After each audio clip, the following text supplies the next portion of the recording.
ada dua hal yang saya garis bawahi adalah lakukan konsolidasi baik ke dalam maupun keluar dan melakukan evaluasi.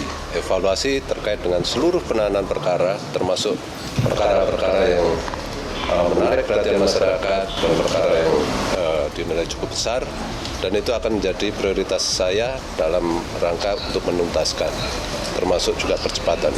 Hal yang paling harus kami jaga adalah integritas, objektivitas, dan transparansinya. Semua alat bukti harus dikonfirmasi dan diperdalam dulu. Dan berkali-kali dilakukan expose, baru kita yakin bahwa ini tidak zalim, sehingga kita tetapkan tersangka. Dan saya merasa memang ini kriminalisasi.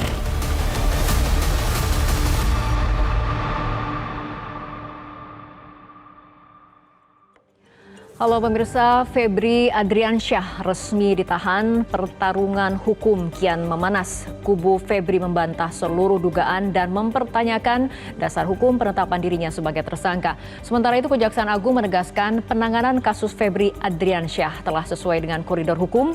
Seperti apa sesungguhnya konstruksi hukum perkara Febri Adriansyah dan akan seperti apa perjalanan kasus Febri Adriansyah nantinya. Bersama saya Fitri Megantara, inilah Top Issue. Resmi ditahan, Febri melawan.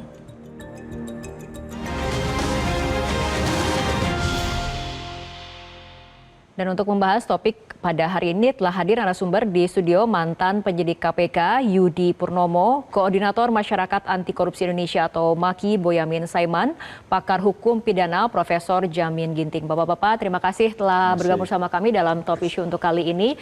Dan juga telah bergabung melewati sambungan Zoom dengan mantan Kepala PPATK Bapak Yunus Hussein. Pak Yunus, terima kasih telah bergabung dalam Top Issue. Baik, dan kami juga sudah mencoba menghubungi kuasa hukum dari Febri Adriansyah, Febri Diansyah, namun belum bisa hadir dalam diskusi untuk kali ini. Saya akan awali diskusi dari studio terlebih dahulu bersama Mas Yudi. Mas Yudi, setelah melalui drama panjang dari penggeledahan, temuan emas 74 kg, sampai polemik penyerahan kasus, perkara Febri Adriansyah memasuki babak baru yaitu penahanan, seperti itu. Nah, Kejaksaan kemudian menjelaskan jika penahanan di rutan KPK adalah demi faktor keamanan. Namun kemudian apakah Anda melihat ini juga menjadi sinyal bentuk sinergi antara Kejagung dengan KPK dan juga menjadi jawaban atas desakan sejumlah pihak yang sebelumnya meminta KPK untuk dilibatkan secara langsung untuk menghindari potensi konflik of interest? Ya, kalau bicara mengenai tempat penitipan dari Kejaksaan kepada KPK kan ini bukan yang pertama. Sebelumnya kan sudah terjadi juga. Dan ini kan sebenarnya secara formal kan tidak mencerminkan adanya kerjasama dalam proses penegakan hukum dalam arti penyidikan ya. Ini kan KPK hanya diminta tolong terkait dengan tahanannya. Yang kita tahu bahwa ketika ditaruh di KPK maka tentu pasti ada pertimbangan-pertimbangan. Ya misalnya takut kalau ditaruh di kejaksaan, ya kan nanti akan ada intervensi. Sebab kan Eva ini kan pernah menjadi orang nomor 1 di Pitsus gitu ya. Tentu loyalis-loyalisnya juga banyak.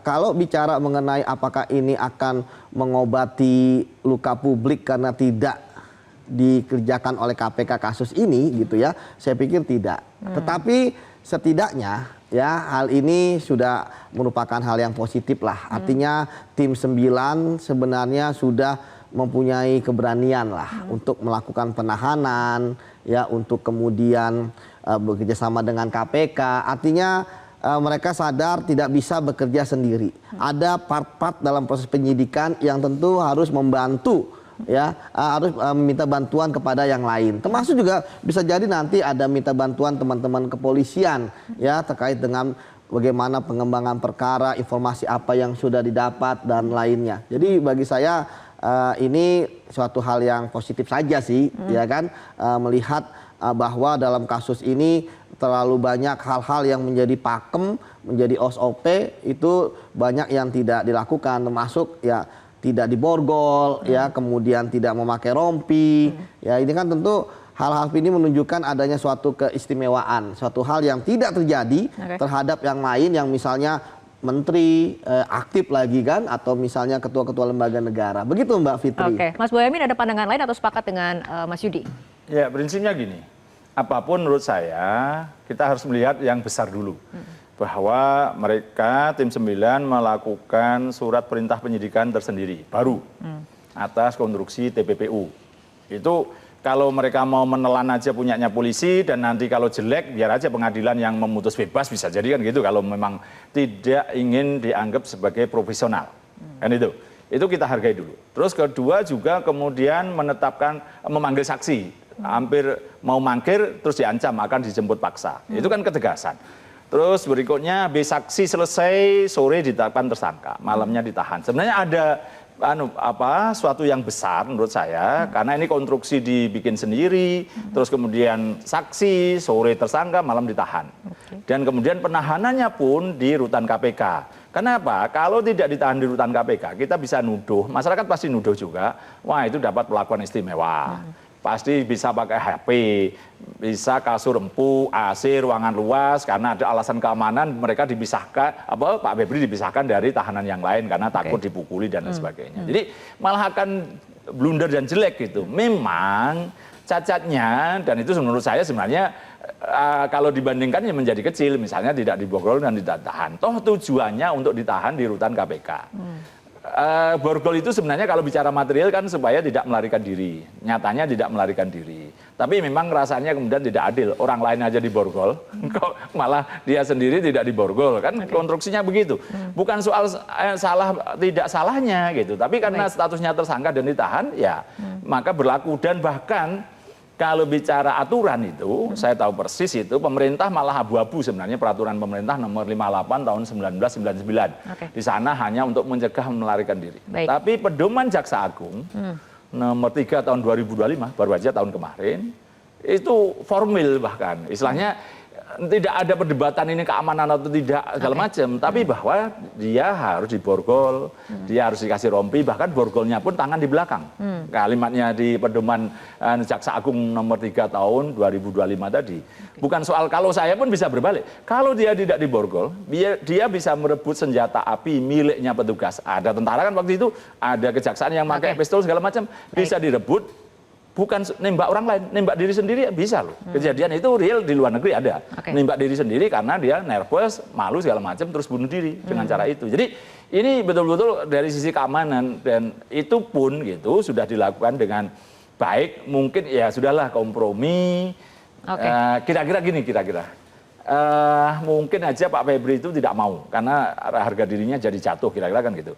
Alot, habis maghrib sampai malam nggak kelar-kelar, ya udahlah, yang penting bisa diangkut. Gitu. Kira-kira analisa lo ya, tapi faktanya seperti apa ya? Sebenarnya itu bisa yang menjelaskan lawyernya, karena lawyernya mendampingi terus, gitu loh. Atau Kejaksaan Agung. Gitu. Baik. Nah pada saat penahanan sendiri, kita ke Prof. Jamin Ginting, Febri Adriansyah menilai penetapan dirinya sebagai tersangka merupakan bentuk kriminalisasi, dan kuasa hukumnya Febri Diansyah juga meminta Kejaksaan Agung menjelaskan secara rinci dasar penetapan tersangka, termasuk dugaan tindak pidana yang disangkakan, bukan hanya mencantumkan pasal-pasal yang dikenakan. Sebetulnya dari sisi hukum pidana seperti apa, Prof. Jamin?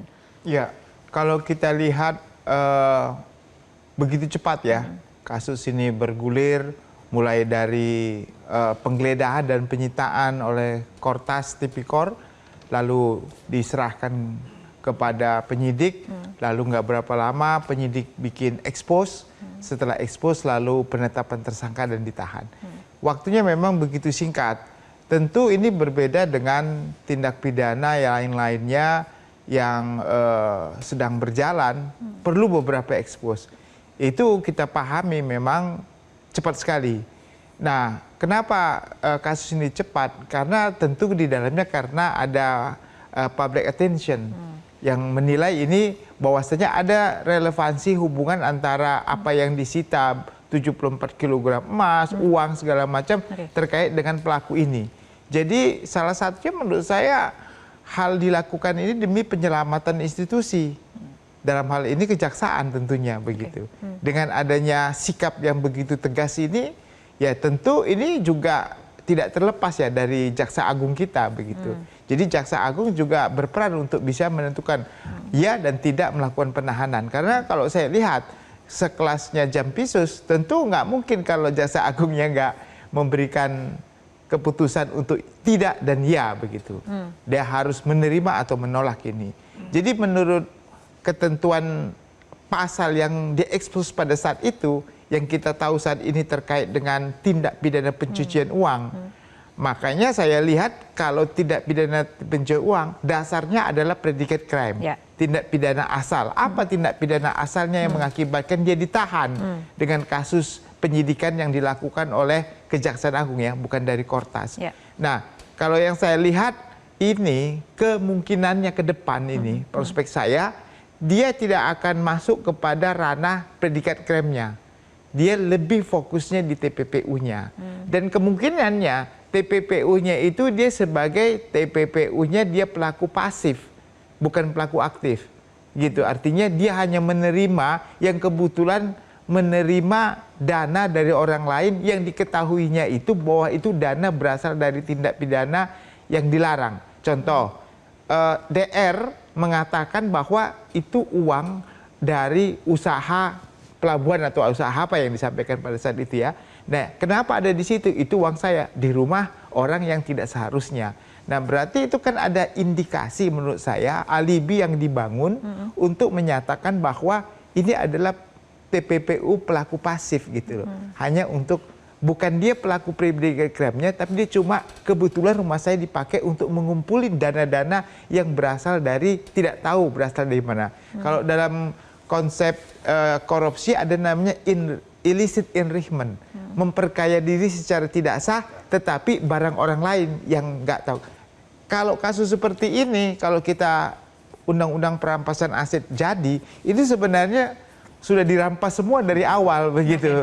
Tapi karena belum ada, akhirnya pakai ketentuan TPPU ini begitu kira-kira. Nah, mungkin pendapatnya dari Mas Yudi ataupun dari Mas Boyamin soal apakah mungkin TPPU tanpa ada predicate crime karena tadi alasannya adalah pelaku pasif, Mas Yudi? Ya kalau saya melihat dari pemberitaan ya, karena memang tidak banyak yang disampaikan ya, tidak seperti yang biasa terjadi ketika ada penahanan, konstruksinya jelas dan sebagainya. Tapi saya pikir pasti predicate crime-nya ada. Karena kan predicate crime itu kan tidak perlu dibuktikan terlebih dahulu di pengadilan ya, tapi biasanya setelah ada predicate crime tidak tipikornya apa baru ke TPPU. Kalau dilihat kan kalau DR kan kalau salah dengan TPPU saja, ya kan. Jadi bagi saya sebenarnya predicate crime-nya sudah ada. Inilah yang kemudian ya coba untuk dilawan oleh Febri ya. Dia coba karena ya Febri yang tersangka bukan yang pengacara. Ya, tapi pengacaranya pun pasti bela juga gitu. Dulu sohib, kan dulu masih sohib lah. Jadi kalau kita lihat ya, kenapa sih Febri melakukan perlawanan? Karena buktinya itu sudah sangat jelas. Ada uang ya sebanyak itu, 1,5 triliun lebih, dan emas 74 kilo ya, emas cungkim gitu ya. Itu bagi saya inilah yang coba dilawan dengan coba untuk membangun seperti kata Prof Ginting, alibi.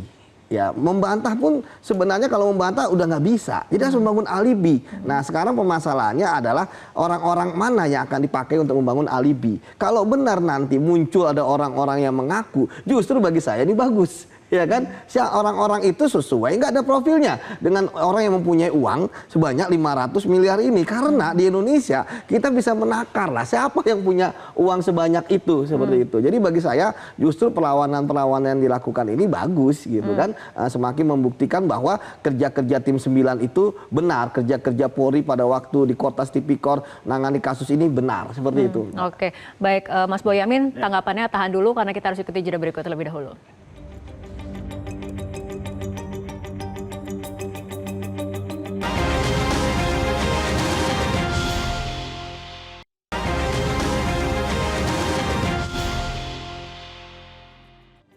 Pemirsa, kita akan lanjutkan kembali diskusi. Saya akan ke Pak Yunus. Pak Yunus, dengan melihat bukti yang disita ada 74 kg emas dan ratusan miliar uang tunai dengan berbagai valuta asing, apakah seharusnya transaksi seperti ini dapat terdeteksi oleh PPATK, Pak? Baik, makasih. Jadi kalau dilihat dari bentuk aset yang dipakai ya, menyimpan hasil tindak pidana korupsi ya, dalam bentuk emas dan uang tunai ya, memang sulit untuk dideteksi karena salah satu kelemahan sistem pencucian uang kalau hasil kejahatan itu sudah disimpan dalam bentuk yang saya sebut aset tanpa nama, anonymous asset type ya. Jadi uang itu kan tidak ada catatannya, tidak ada jejaknya, tidak ada paper trailnya, susah dilacak. Begitu juga emas, kalau tidak ada dokumen yang lengkap, susah dilacak. Jadi kesulitan, apalagi kalau tidak ada laporan dari pedagang emas ya, dan berlian ataupun money changer yang melakukan penukaran valuta asing misalnya, atau bank-bank yang mengeluarkan pembayaran tunai kepada bisa yang bersangkutan atau orang yang terkait dengan yang bersangkutan. Jadi makanya di dalam pembuktian untuk menduga ini hasil tindak pidana harus diperlukan bukti tidak langsung, indirect burden of proof istilahnya. Misalnya dengan menggunakan pendekatan yang namanya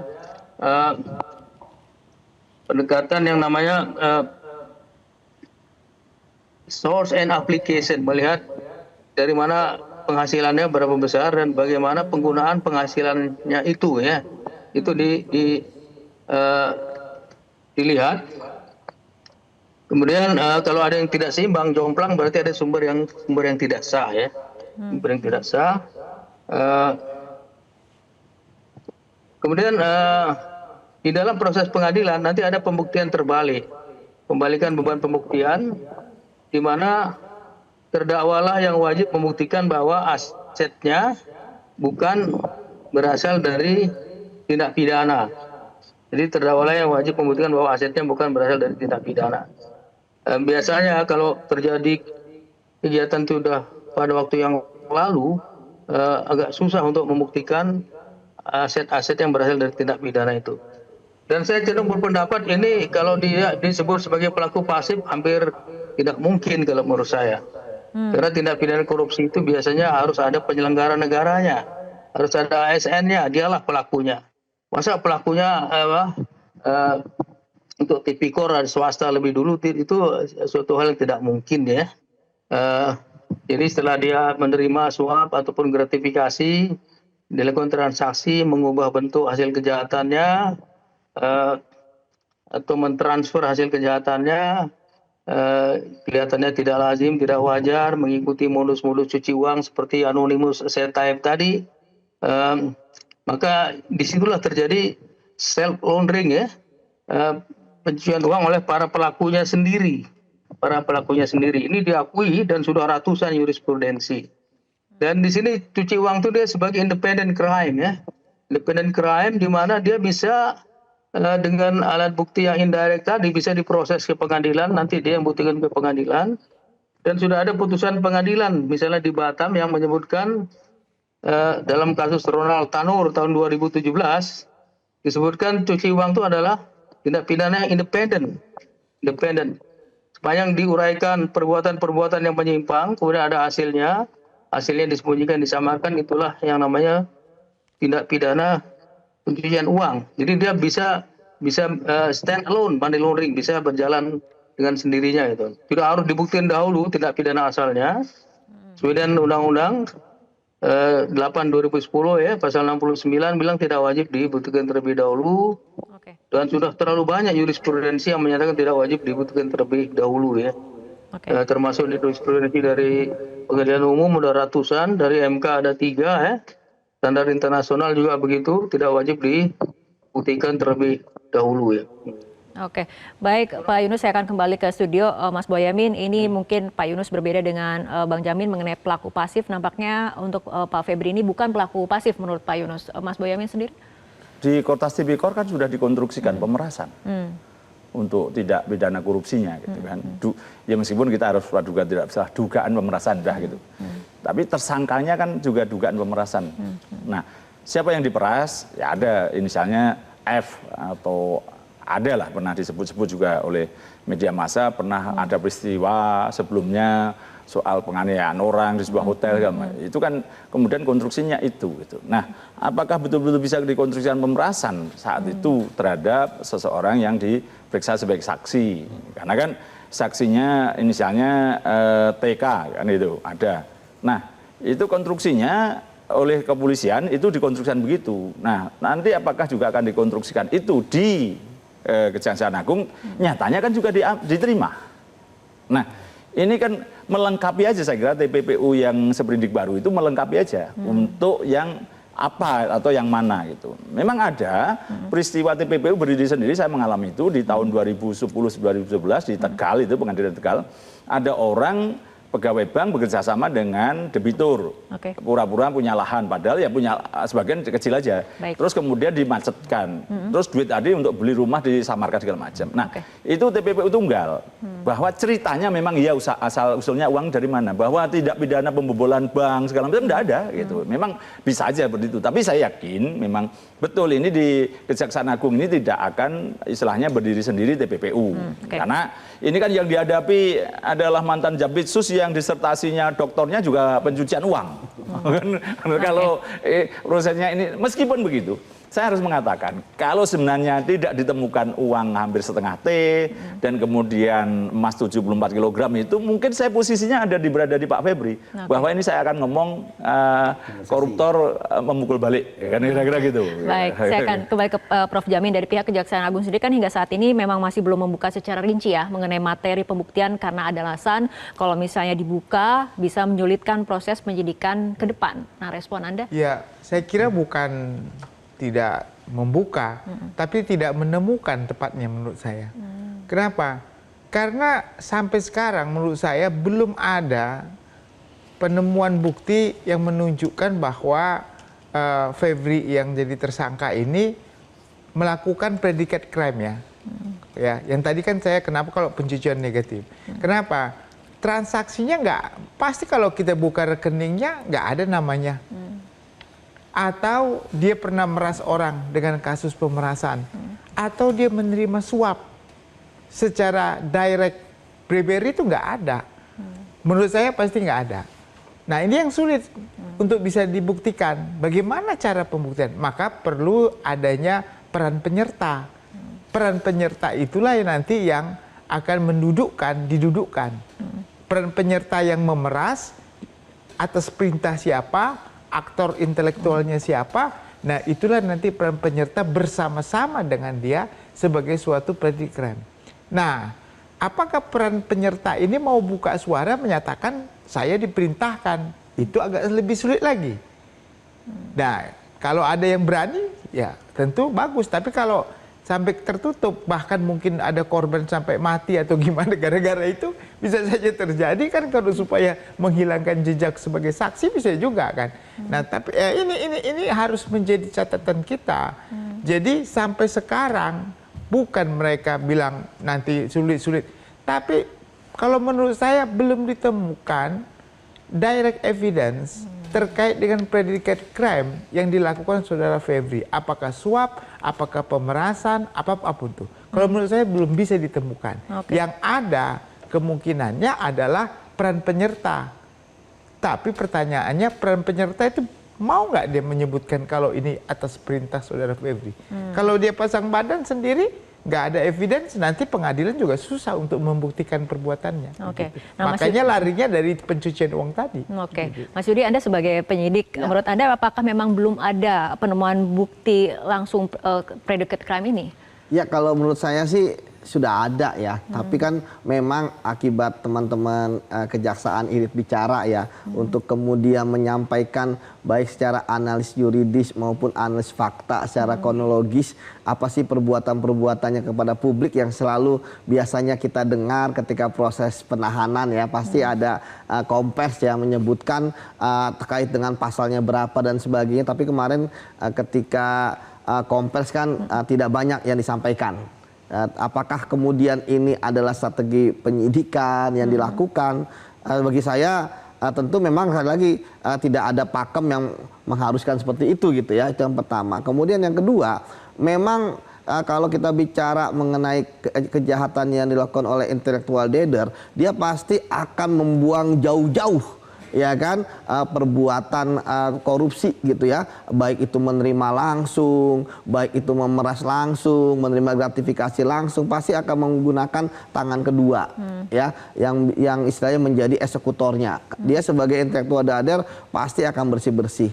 Nah, permasalahannya kan memang tidak ada kejahatan yang sempurna ya.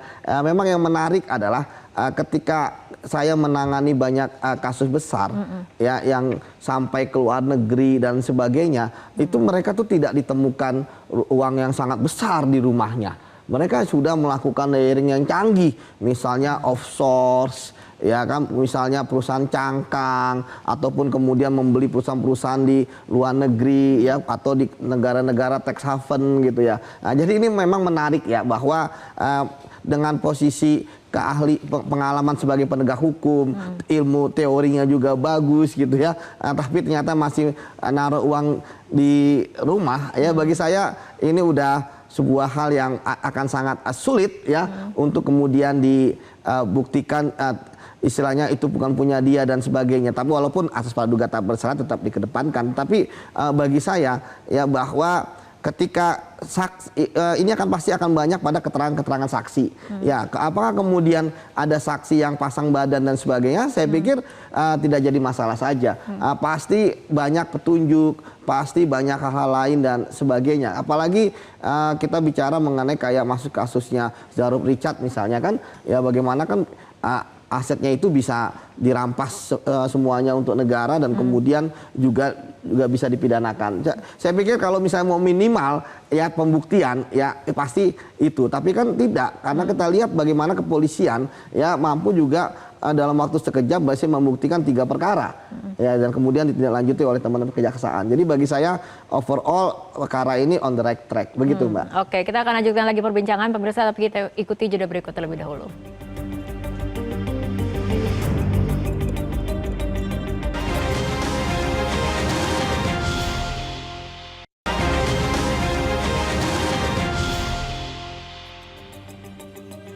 Pemirsa, diskusi kembali kami lanjutkan. Saya akan kembali ke Pak Yunus. Pak Yunus, untuk membongkar perkara ini terutama untuk melakukan penelusuran TPPU, apakah sulit bagi PPATK untuk menelusuri aliran dana, pergerakan aset, gatekeeper hingga sosok pemilik manfaat atau beneficial owner?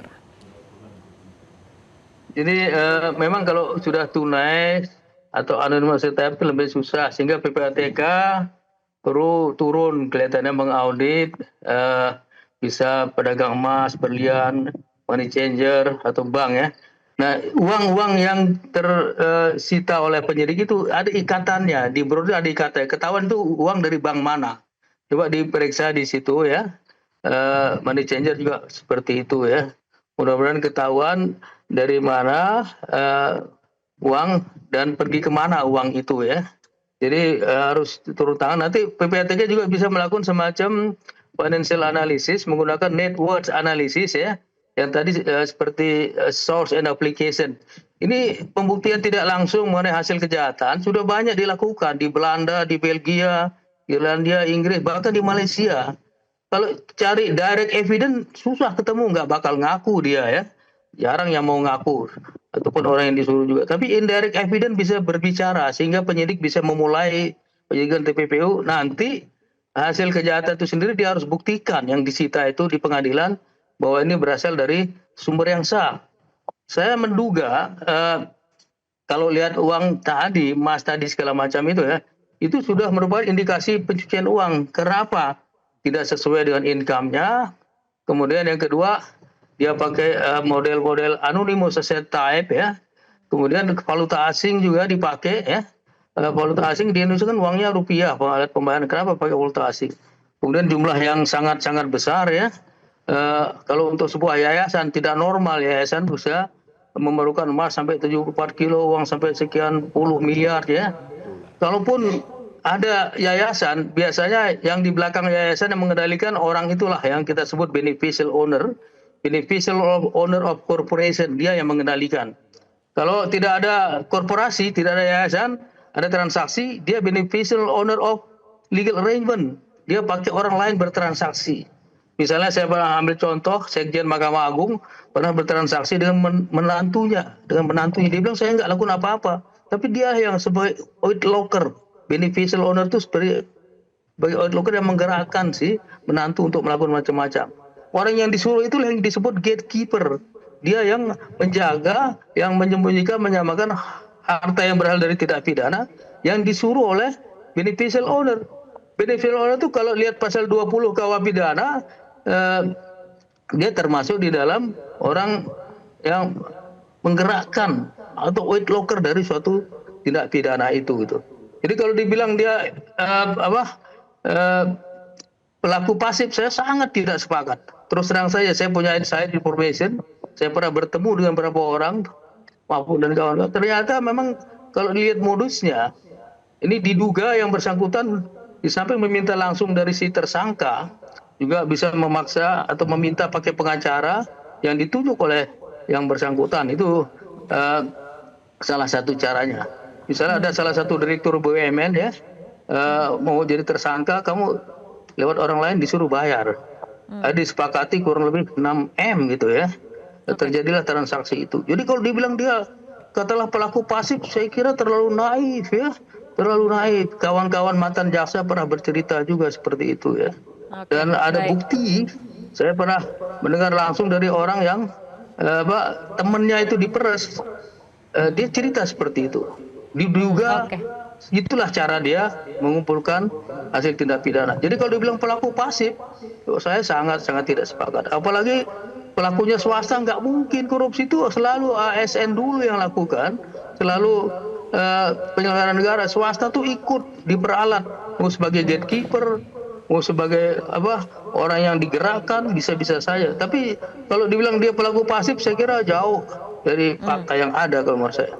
Karena tindak pidana asalnya adalah korupsi, sehingga ASN lah yang lebih banyak melakukan korupsi itu, bukan orang luarnya gitu. Bisa pakai kaki tangan orang lain gitu, bisa juga langsung. Tapi kalau yang udah canggih, udah pangkat-pangkat tinggi seperti ini, dia tidak akan lakukan langsung ya. Intelektual dader itu kan berpikir cukup canggih lah, apalagi disertasinya mengenai masalah ini. Itu saja sekedar tambahan dari saya. Baik, Mas Boyamin, tanggapannya? Ya gini, kalau toh ini sangkaan dari Kortas Tipikor itu kan pemerasan. Apakah seorang yang DR atau NH itu bisa meres? Gitu kan. Kalau toh bisa mencatut nama orang, jaksa atau bahkan pimpinan jaksa segala macam, ya paling-paling dapat 50 juta itu sudah maksimal itu. Tapi ketika dapatnya 55 miliar, orang ini juga pengusaha yang kawakan, pasti dia juga pakai verifikasi kepada yang nyuruh. Entah caranya bagaimana, terus dia yakin bahwa memang ada rangkaiannya ke sana, entah disuruh atau merestui atau mengizinkan. Jadi dugaan pemerasan itu menurut saya karena apa? Kalau ini uang ataupun emas itu kemudian diperoleh seakan-akan yang mengakui, dia membeli pakai duit apa, di mana. Meskipun memang duit-duit dolar ini berkeliaran, tidak pernah tercatat. Emas juga gitu, berkeliaran, pindah dari A, pindah ke B. Dan pengusaha-pengusaha dulu saya pernah di Kalimantan Utara itu mendapatkan data bagaimana uang dolar itu cara memperoleh ke bank, terus kemudian setor rekening di bank itu di bank lain, terus kemudian dari setoran itu ditukar uang. Nah uang itu berputar-putar di kelompok-kelompok yang gelap ini, gitu. Dolar Singapura terutama yang 1000-an, itu begitu. Nah, kalau proses kemudian istilahnya ini menjadi orang yang memeras tadi itu kemudian istilahnya hanya turut serta atau membantu bahkan begitu, dan yang ujungnya kan ada di rumahnya yang dianggap rumahnya yang bersangkutan. Ini yang susah membuat alibi bagaimanapun rasanya orang secara sederhana enggak. Saya sering mengatakan begini. Cek aja, pemilik Jarum Kudus Budi Hartono itu nyimpen uang maksimal di brankas pribadinya bisa jadi hanya 5 miliar. Mungkin bisa jadi hanya 1 miliar, mungkin bahkan lebih kurang dari itu. Karena apa? Kalau bicara punya uang, ya diinvestasikan karena uang bersih. Kedua, pajak biar ditanggung perusahaan. Itu loh, kalau diambil dari perusahaannya 5 miliar, itu dia kena macam-macam, PPH, PPN, segala macam. Jadi orang nggak akan mengambil itu. Nah, uang ini saya meyakini uang gelap. Berasal dari mana? Dari peristiwa-peristiwa gelap. Nah, siapa gelap itu? Nah, itu tadi saya katakan logika sederhana, kalau meres orang, misalnya TK itu, pengusaha kawakan, udah lama dulu juga pernah kasus kena terseret-seret hukum gitu. Nah, itu kalau sampai keluar uang di atas 50 miliar ya waktu itu loh ya, pakai dolar itu udah nggak mungkin, nggak logis ketika ini tidak ada yang level pemiliknya atau pemegang otoritasnya gitu kira-kira Mbak Fitri. Oke, baik Prof. Jamin, artinya dari perspektif pakar hukum pidana, bagaimana agar label tersangka dan penahanan Febri Adriansyah ini akan berdiri kokoh di hadapan hukum dan publik? Iya, tadi saya katakan begini. Pembuktian di tim 9 ini sampai sekarang harus diperkuat. ya, dalam konteks kedudukannya bukan sebagai TPPU tetapi predicate crime. Nah, inilah yang menurut saya belum cukup bukti yang kuat untuk mereka menjadikan ini sebagai predicate crime. Maka yang diambil dulu adalah TPPU. Sayangnya TPPU yang terkait dengan predicate crime itu adalah TPPU pasif. Kalau tadi dia TPPU aktif, dia pelaku TPPU, dia pelaku predicate crime-nya, dia juga yang melakukan penyembunyiannya. Itulah yang di pasal 607 ayat 1 huruf A. Nah, makanya sekarang yang B, karena dia bukan pelaku predicate crime yang belum bisa dibuktikan. Ya walau alam nanti setelah TPPU dia bisa dibuktikan, tapi kan itu sudah redam remuk lah, artinya sudah terlalu lama untuk bisa diungkit lagi begitu. Nah, makanya menurut saya strategi untuk menjadikan dia sebagai TPPU aktif itu menurut saya agak gagal karena predicate crime-nya nggak muncul sekarang. Harusnya kalau memang tim 9 mau menjadikan dia sebagai pelaku predicate crime aktif bersama TPPU aktif, itu dalam rumusan waktu surat dakwaan menjadikan dia ditahan, itu dalam suratnya itu penahanannya itu pasalnya yaitu pasal predicate crime-nya dan pasal TPPU-nya. Bukan pasal TPPU-nya aja yang berdiri sendiri seperti sekarang. Nah, bisa ya bisa, tetapi tidak memberikan kekuatan hukum untuk menjadikan dia sebagai pelaku TPPU aktif di pasal 607 ayat 1 huruf A. Bukan begitu. Makanya saya tadi agak koreksi, saya bilang ini larinya ke TPPU pasif, bukan saya mengaminkan ya, bukan dalam mungkin Pak Yusuf Hussein salah menilai, bukan saya mengaminkan itu, tapi strategi penerapan ini yang menurut saya agak kurang tepat kalau menurut saya begitu. Oke, Mas Yudi. Ya, bagi saya bahwa tentu penyidik akan memperkuat pembuktian mereka, ya karena mereka sudah bisa membaca ya bagaimana arah pembelaan yang coba dilakukan oleh FA dan juga DR. Mereka coba untuk membuang jauh-jauh bahwa emas dan uang tersebut bukanlah kepemilikan mereka murni. Karena ada orang-orang yang punya. Tetapi kalau kita bicara mengenai kepemilikan, kalau kepemilikan itu adalah ketika dia bentuknya fisik adalah orang yang terakhir ada di situ, ya kan? Karena sekarang ini memang ada yang menarik bagaimana ya kepemilikan yang formal saja itu bukan atas nama dari pemiliknya, rumah, mobil. Sekarang banyak bupati-bupati, wali kota dan sebagainya menerima suap ya dalam bentuk mobil, itu kan bukan atas nama mereka. Tapi ya mereka lah yang menggunakan, sehari-hari menggunakan, ada di rumah mereka. Nanti kalau dikejar alasannya pinjam. Iya, nanti dikejar alasannya pinjam. Sama kayak gini. Jadi bagi saya justru ketika ada duitnya, pembuktiannya itu jauh-jauh lebih sederhana dibandingkan dengan nggak ada uang. Saya setuju dengan Bang Boyamin ya. Kalau nggak ada uang itu ataupun uangnya 5 miliar 6 miliar saat itu ya itu pasti alibinya gampang, sudah mengumpulkan dari apa namanya dari muda. Jadi kalau waktu itu uangnya nggak ketemu pasti win-win solutionnya adalah semua sama-sama enak, kasus ini nggak ada. Betul kan Bang? Ya. Tapi ini ada. Hasil dari money changer karena punya perusahaan money changer mereka itu gitu. Oke, baik. Mas Boyamin, Pak Prof Jamin, kita tahan dulu tanggapannya karena kita harus ikuti jeda berikut terlebih dahulu.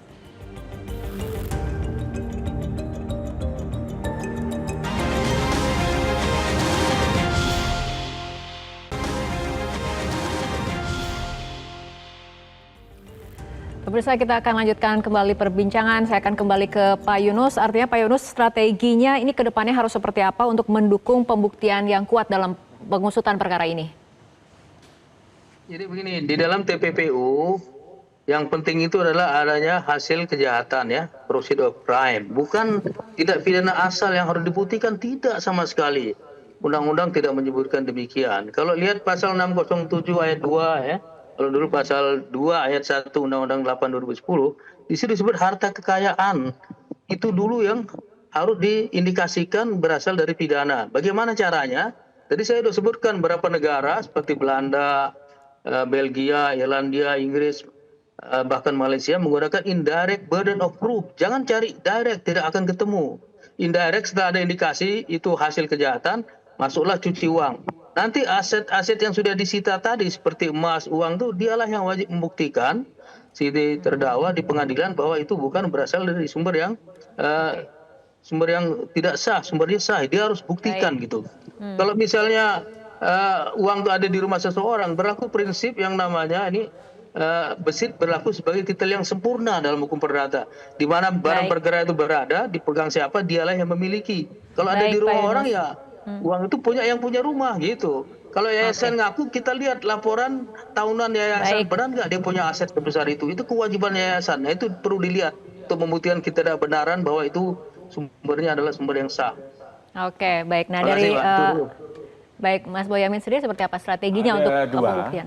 Yang satu harus meneruskan penggeledahan. Karena izin penggeledahan yang saya tahu kira-kira sekitar 12 sampai 13. Bahkan ada yang ngomong sampai 18 tempat. Yang digeledah kan baru 5-an gitu kan. Yang rumah pribadinya FA kan belum digeledah. Ini harus gitu. Penyidik tim 9 itu harus kerjasama dengan polisi untuk meneruskan itu. Karena sudah ada izin penggeledahan kalau tidak salah ya. Jadi ini kalau toh sudah ada barang, memang bisa aja memang tidak ada barangnya gitu loh. Tapi bisa jadi ada barangnya tapi sudah dipindah. Nah, kalau dipindah bisa kena menghalangi penyidikan nanti malam gitu. Atau kalau tidak ada barangnya tapi diteruskan penggeledahannya dulu. Karena ini waktu yang dekat itu cara itu gitu. Kalau toh kosong tapi kok ada berangkasnya, karena ada yang mengetahui pernah bikin berangkas 2 misalnya di sebuah rumah mana gitu kan. Nah, itu yang harus didalami betul gitu. Karena itu satu. Yang kedua ya ini yang simbolik sebenarnya, tapi saya mau minta nanti kalau pemeriksaan berikutnya dibawa dari rutan KPK, Kejaksaan Agung itu harus dikenakan rompi dan borgol. Itu simbolik itu. Karena nanti masyarakat supaya kekecewaan kemarin, padahal yang dilakukan udah besar loh. Agak cacat urusan kecil itu sebenarnya. Toh nyatanya bisa ditahan kan gitu loh. Selesai. Maka besok harus kalau ini jangan kemudian tidak nampak masuk kayak kemarin pemeriksaan pertama masuk nggak tahu kapan, keluar nggak tahu kapan. Nah besok harus ini dari KPK ya wartawan diberitahu akan dibawa. Terus sampai di gedung Kejaksaan Agung juga diberitahu wartawan bisa meliput itu. Itu aja, makasih. Baik, Prof. Jamin. Ya, kalau saya lihat kelihatannya tim 9 ini tidak akan melakukan penyitaan lagi. Kemungkinannya. Kalau saya lihat, karena sudah cukuplah sampai di sini penyelesaiannya dan nanti akan dinaikkan ke tingkat penuntutan. Nah, kenapa? Karena tentu melihat kondisi keadaan negara kita yang kurang stabil belakangan ini begitu. Dan menjaga kondisi ini bagi presiden sangat penting gitu. Jadi mudah-mudahan, tapi itu kan nggak baik buat penegakan hukum menurut saya, nggak baik. Ya. Kalau memang tadi dikatakan ada memang titik-titik yang harus digeledah, ya geledah. Cuma kita tunggulah bagaimana keberanian daripada tim 9 ini untuk melakukan tugasnya. Kita berharap lebih baik begitu. Oke, baik. Terima kasih Prof. Jamin, Mas Boyamin, dan juga Mas Yudi serta Pak Yunus telah berbincang bersama kami dalam program Top Issue untuk kali ini. Pemirsa, perlawanan telah dimulai, namun pada akhirnya bukan opini yang menentukan, melainkan pembuktian. Karena di hadapan hukum, setiap dalil harus diuji, setiap tuduhan harus dibuktikan. Publik berharap proses hukum berjalan adil, terbuka, dan mampu melahirkan putusan yang memberikan kepastian. Saya Fitri Megantara, terima kasih, sampai jumpa.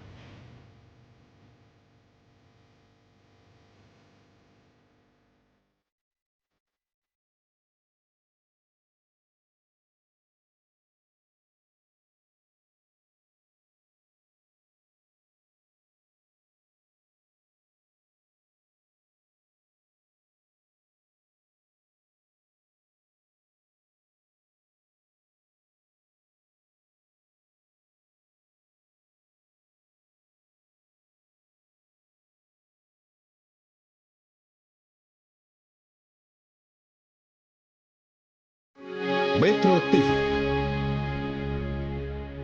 Jelajahi cara baru mendapatkan informasi. Download Metro TV Extend sekarang.